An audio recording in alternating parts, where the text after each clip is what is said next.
Hi எல்லாருக்கும் வணக்கங்க. Welcome back to our channel Nitharaj lifestyle. இன்றைக்கி வந்து ஒரு மினி vlog மாதிரி தான்.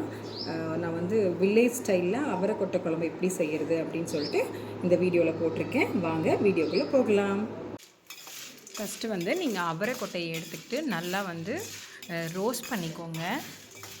நல்லா வந்து ஈவனாக ப்ரௌனாக ஆகிற வரைக்கும் நீங்கள் நல்லா ரோஸ்ட் பண்ணிக்கோங்க.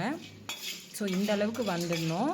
இதுக்கப்புறம் பார்த்திங்கன்னா அது சூடாக இருக்கும்போதே நீங்கள் என்ன பண்ணணும்னா அதில் தண்ணி ஊற்றிடுங்க. அந்த சூடுலேயே வந்து அது கொஞ்சம் வெந்துடும். ஏன்னா சூடாக இருக்கிறதுல ஊற்றும்போது அது நல்லாவே வெந்துடும். அதுக்கப்புறம் பார்த்திங்கன்னா ஒரு கடாயில் வந்து ஒரு 10 வரமிளகா அதை வந்து நல்லா ரோஸ்ட் பண்ணி எடுத்துக்கோங்க. அதுக்கப்புறம் அதே கடாயில் கொஞ்சமாக வந்து கொத்தமல்லி ஒரு 2 ஸ்பூன் அளவுக்கு எடுத்துக்கோங்க. நிறைய எடுத்துக்காதீங்க, ஒரு 2 ஸ்பூன் அளவுக்கு எடுத்துக்கிட்டால் போதும்.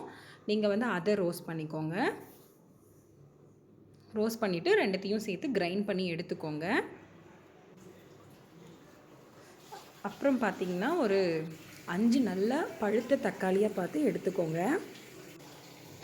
அதை வந்து கொஞ்சம் ஸ்லைஸ் பண்ணிவிட்டு வெங்காயம், பூண்டு அது கூட வந்து இந்த தக்காளியை போட்டு நல்லா வதக்கி எடுத்துக்கோங்க. இது ரொம்ப சிம்பிளான டிஷ் தான், ஆனால் வந்து ரொம்ப நல்லாயிருக்கும். இது வந்து எங்கள் மாமியார் கூட ஒரு டைம் சாப்பிட்டு பார்த்துட்டு சொன்னாங்க, உங்கள் அம்மாவோட அவரைக்கொட்டை குழம்பு எனக்கு ரொம்ப பிடிச்சிருக்கு, நல்லா இருக்குமா அப்படின்னு சொன்னாங்க. ட்ரை பண்ணி பாருங்கள், ரொம்ப நல்லாயிருக்கும்.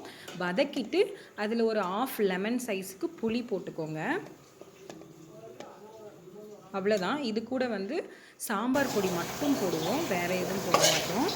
இப்போ எல்லாத்தையுமே வந்து இதில் கொஞ்சம் கோகோனட் போடணும். ஆமாம், இதில் காட்ட மறந்துட்டேன். கொஞ்சமாக ஒரு 3 பீஸ் அளவுக்கு கோகோனட் போட்டால் போதும். கோகோனட் நிறைய போடாதீங்க.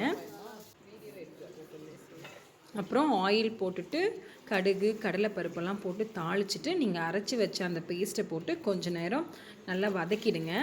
வதக்கிட்டு உங்களுக்கு எவ்வளோ தண்ணி தேவைப்படுதோ அந்தளவுக்கு தண்ணி ஊற்றிக்கோங்க.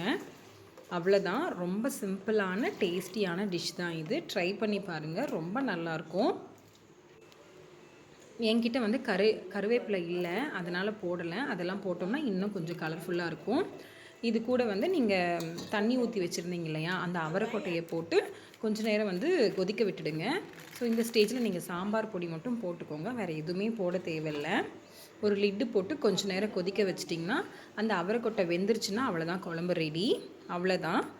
நல்ல சுட சுட சாதத்துக்கு ரொம்ப கம்மியாக நீங்கள் குழம்பு ஊற்றி சாப்பிட்ணும், நிறைய போட வேண்டியதே இல்லை. அப்படி ட்ரையாக சாப்பிட்டோம்னா ரொம்ப சூப்பராக இருக்கும். இன்னொரு மினி vlogல பார்க்கலாம். பாய்.